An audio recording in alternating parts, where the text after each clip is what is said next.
ഞാനുണ്ടല്ലോ ആദ്യമായിട്ട് യൂട്യൂബിൽ വീഡിയോസൊക്കെ അപ്ലോഡ് ചെയ്യുന്നത് 2020 അന്ന് വലിയ ആവശ്യത്തിന് ഞാൻ തുടങ്ങിയിട്ടതാണെങ്കിലും പിന്നെ അതൊക്കെ മുന്നോട്ട് കൊണ്ടുപോകാനേ പറ്റിയിട്ടില്ലായിരുന്നു. ഞാൻ സ്ഥിരമായിട്ട് വീഡിയോസൊന്നും അങ്ങനെ ഇടാത്തതുകൊണ്ട് തന്നെ കുറച്ച് വ്യൂസും കുറച്ച് സബ്സ്ക്രൈബൊക്കെ ഉള്ളായിരുന്നു. അന്ന് അപ്ലോഡ് ചെയ്ത വീഡിയോസൊക്കെ ഞാൻ പിന്നെ ഡിലീറ്റാക്കി കളഞ്ഞിട്ടുണ്ട്. പിന്നെ 2025 കഴിഞ്ഞ വർഷമായിരുന്നു ഞാൻ പിന്നെ സ്ഥിരമായിട്ട് വീഡിയോസ് ഇടാൻ തുടങ്ങിയത്. ടൈമിൽ ഞാനൊരു വീഡിയോ ഇട്ടപ്പം അതിന് 2000 വ്യൂവേഴ്സ് ആയിട്ടുണ്ടായിരുന്നു. അപ്പോൾ എനിക്ക് ഭയങ്കര താല്പര്യം ഇങ്ങനെ വീഡിയോസ് ഇടാനും ഇങ്ങനത്തെ ഓരോന്ന് ചെയ്യാൻ വേണ്ടിയിട്ടൊക്കെ. ഞാൻ ക്രാഫ്റ്റും ജേണലൊക്കെ ചെയ്യാൻ ഭയങ്കര താല്പര്യം ഉണ്ടായതുകൊണ്ട് തന്നെ ഇതിൽ അപ്ലോഡ് ചെയ്യാനും എനിക്ക് ഭയങ്കര ഇഷ്ടമാട്ടോ.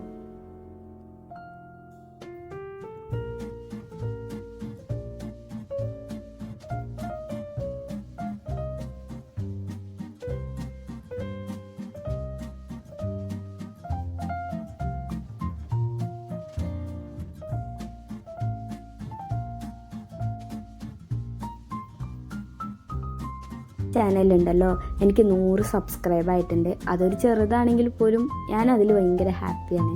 യൂട്യൂബിൽ ആദ്യമായിട്ട് വീഡിയോസൊക്കെ അപ്ലോഡ് ചെയ്ത ഡേറ്റും പിന്നെ നല്ല വ്യൂസൊക്കെ കിട്ടിയതൊക്കെ വെച്ചിട്ട് ഒരു ജേണൽ ആക്കാമെന്ന് കരുതിയിട്ടോ.